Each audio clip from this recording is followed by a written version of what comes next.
What's up, Clitoral Hoods? It is time for another fantasy breakdown or recap, whatever the hell you want to call this thing.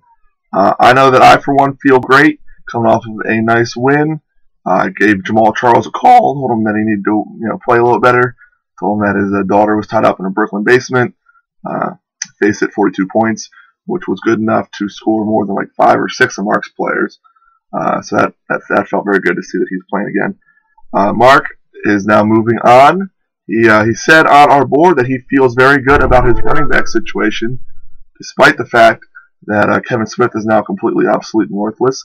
And then he also offered a John Madden-like response to his situation, saying that if they would just stay healthy and play against non-stingy run defenses, that they'd be very good.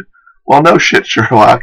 My wide receivers would be amazing if the quarterbacks threw them the ball all the time and the safeties missed tackles.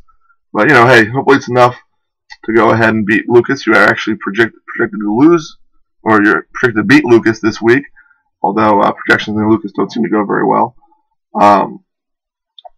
Big changes for Eric this week. He finally took Vic out, and it's also the end of the Jonathan Dwyer era. I know that there was a long one that we'll all need help moving through. He's now looking to really hang his team's hat on Megatron and the prayer of Deshaun Jackson breaking a tackle. Really not a whole lot else going on. Lucas, of course, lost to Becker, who was 2 points shy of doubling Lucas's score at 158 to 80. Pretty crazy. Becker looks like the team to beat for a repeat this year, because he's got a killer team in every spot not filled by someone named Doug Martin. He is going to go ahead and be playing Mikey T, who will hopefully bench C.J. Spiller and not leave a 0 on there. Mikey T needs to come back from what has to be a demoralizing loss to Kirch. Kirch, I'm really proud of you, man, this week. Not only did you get a win, you also got married, and despite what I would have easily bet upon, you found time to tell Sandy to put the strap on down, and you actually set your lineup to play this week. I thought for sure you'd leave a bye week player in your tight end spot with Kobe Fleener. However, despite setting your lineup, you are still projected to lose to Smith by 52 points.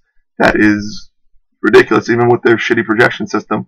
I still can't imagine you overcoming that. Smith is making some big things happen. He put Fitzgerald back in. I don't think we need to talk trash about how dumb it was to put him on the bench.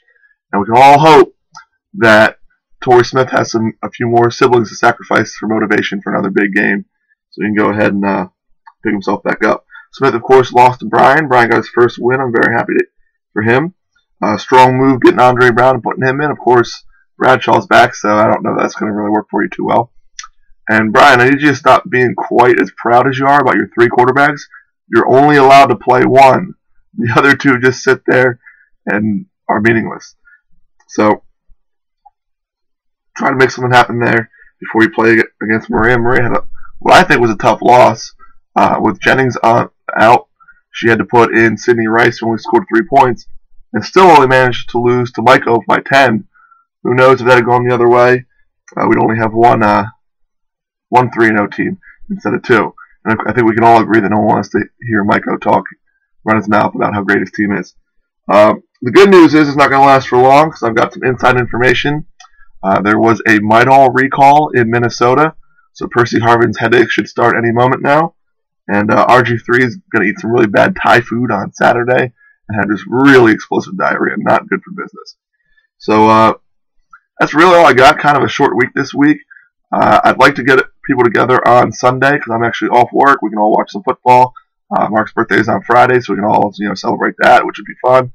And that way you can see how awesome my team is in real time and get my witty repartee in the equally real amount of time, possibly slightly less. So that's it for me. You guys have a good one, Fudge Packers.